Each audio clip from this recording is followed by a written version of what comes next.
Assalamualaikum warahmatullahi wabarakatuh. Izinkan saya memaparkan koneksi antar materi modul 2.1 pembelajaran berdiferensiasi. Saya Sri Wahyuni, calon guru penggerak angkatan 9 dari Kabupaten Mojokerto. Apa yang dimaksud pembelajaran berdiferensiasi? Pembelajaran berdiferensiasi adalah usaha guru dalam menyesuaikan proses pembelajaran di kelas untuk memenuhi kebutuhan belajar individu murid. Jadi, pembelajaran berdiferensiasi adalah pembelajaran yang mendukung semua murid di kelas. Maksudnya apa ya? Maksudnya adalah kita harus mengingat bahwa setiap anak adalah unik. Mereka punya kelebihan dan kekurangannya masing-masing. Begitu pula dengan minat, gaya belajar, kebiasaan pola pikir, kemampuan literasi, dan lain-lainnya. Pada pembelajaran diferensiasi, diperlukan usaha guru untuk dapat memenuhi kebutuhan belajar murid yang berbeda-beda agar mereka merasa nyaman saat belajar di dalam kelas dan tentunya tujuan pembelajaran dapat tercapai. Lalu, bagaimana cara melakukan pembelajaran diferensiasi di kelas? Guru bisa melakukan pembelajaran berdiferensiasi di dalam kelas. Guru harus memahami tujuan pembelajaran terlebih dahulu. Ada 5 hal yang harus guru lakukan untuk pembelajaran berdiferensiasi di kelas.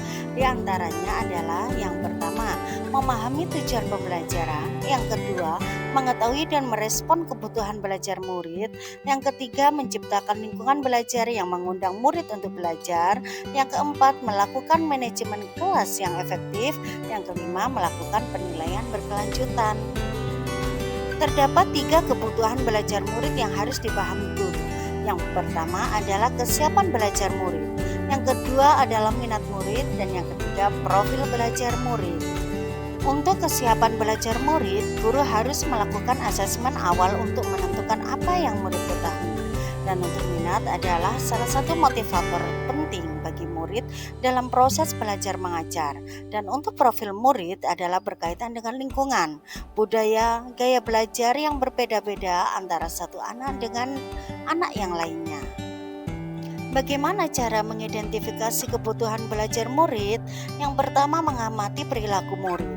Kedua, mengidentifikasi pengetahuan awal.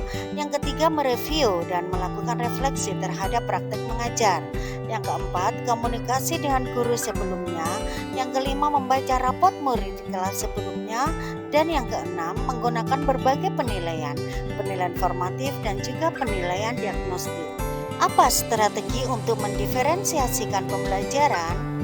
Pembelajaran bisa dilakukan dengan 3 cara, yaitu yang pertama, diferensiasi konten, yang kedua, diferensiasi proses, dan yang ketiga, diferensiasi produk. Diferensiasi konten berkaitan dengan apa yang kita ajarkan, seperti materi, konsep atau keterampilan yang perlu dipelajari. Mendiferensiasi konten bisa dilakukan dengan membedakan pengorganisasian atau format penyampaiannya, bukan mengubah atau menurunkan standar kurikulum.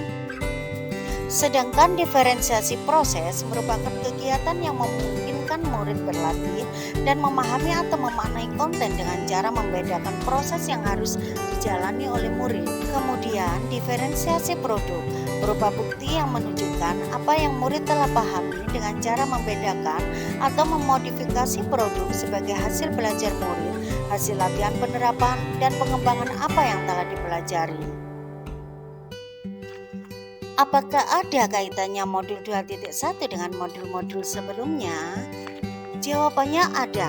Dengan pembelajaran berdiferensiasi, maka guru harus berusaha memenuhi kebutuhan belajar anak sesuai dengan kodrat alam dan kodrat zaman, berdasarkan filosofi Ki Hajar Dewantara. Pada modul 1.2, nilai dan peran guru penggerak sangat berkaitan dengan modul 2.1 pembelajaran diferensiasi.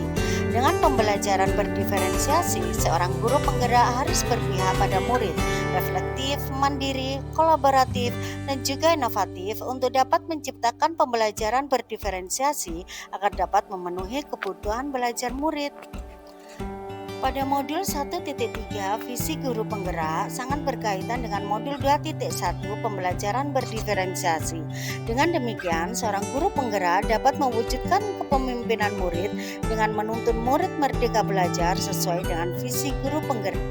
Dan pada modul 1.4 budaya positif, pembelajaran diferensiasi dapat menjadi salah satu strategi untuk mewujudkan visi guru penggerak, yaitu berpihak pada murid dalam melaksanakan pembelajaran berdiferensiasi. Antara guru dan murid harus ada kesepakatan kelas terlebih dahulu agar pembelajaran dapat berjalan dengan baik sesuai dengan nilai-nilai budaya positif. Demikian tadi koneksi antar materi modul 2.1. Terima kasih. Salam guru penggerak. Tergerak, bergerak, dan menggerakkan. Wassalamualaikum warahmatullahi wabarakatuh.